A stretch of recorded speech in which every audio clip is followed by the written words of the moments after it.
welcome back to my channel. My name is Hannah and this is a date with Miss Hannah. So in today's video, just like the title suggests, we are going to look at bargaining power of suppliers.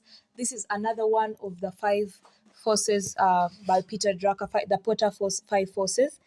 So suppliers can gain bargaining power within an industry through a number of different situations. But first of all, let me first highlight what is bargaining power.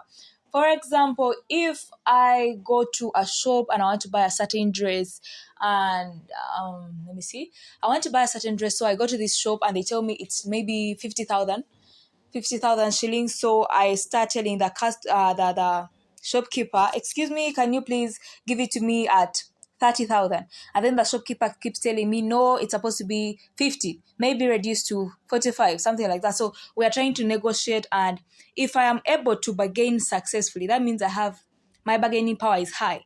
So now we are talking about the bargaining power of suppliers. How good can the suppliers bargain in this industry? How well can they bargain? Or is it really so hard for a supplier to bargain? So suppliers can gain bargaining power within an industry through a number of different situations. Supplier power can affect the relationship between a business and its customers by influencing the quality and price of the final product. So if these suppliers are having a high bargaining power, so they are going to be like the controllers of everything here. If they increase the prices of their raw materials, there's going to be an increase in the price of the final product, and so on and so on. So circumstances under which suppliers gain their power, we have a number of suppliers. These factors are two way. You can use it if, like I said, if the question is maybe discuss, you can always bring the two sides of the issue. Even if it says even if it is a one-sided question, you can use these points and explain them basing on that one side. So when you look at number of suppliers, so you can have low or high numbers of what? Suppliers. So if the suppliers are very many, then that means the bargaining power is low, because if this supplier acts funny, I can as well just switch to another supplier. But if there is a limited number of suppliers, these suppliers are going to be monopolies, so they will be the controllers and they'll have a high bargaining power. Then we have availability of substitutes. If there is a substitute for this raw material I've been using from this certain supplier, obviously if he's acting all cocky and stuff, I'll just switch to somebody else. And then we have when there are switching costs associated with changing a supplier. If the switching costs are high, the supplier will have a high bargaining power because he knows you're not going to opt to change to another supplier. But if the switching costs are low, the reverse is true. And then we have resources supplied, that is unique product. If this supplier is actually supplying a certain raw material, a certain resource that you actually need in the production, but you are not able to get the resource from anywhere else, he's obviously going to have the upper hand, because this whatever he's supplying is actually a unique product, or you are purchasing a unique product and there are not very many suppliers making that are able to supply you with the resources you need. Then the next point is quantity purchased, when each purchaser accounts for just a small portion of the supplier's business. Like, let me say, if you're going for wholesale products, if you're buying at wholesale, you're buying very many in bulk. Actually, no. If you're buying in bulk, you're bound to get some discounts and what. But if you're buying just small portions, somebody's even, negligent to reduce for you the price and everything. And then we have forward integration, when suppliers have the resources to move forward in the chain of distribution and take on the role of the customers. These guys can actually take over your role, and so in such a situation, the suppliers have the upper hand. And then they're telling us that all these factors combined will affect your ability to compete. If Coca-Cola, Pepsi, and any other soda-making company are all in this industry, and then there are probably a certain supplier,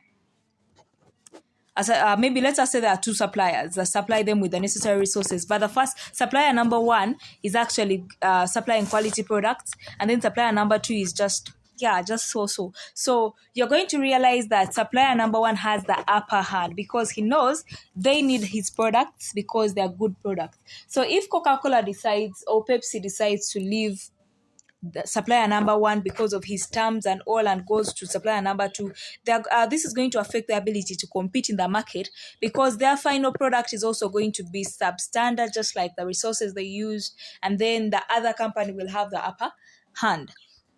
So that is bargaining power of suppliers. So we shall now look at the power of buyers, still bargaining power of buyers.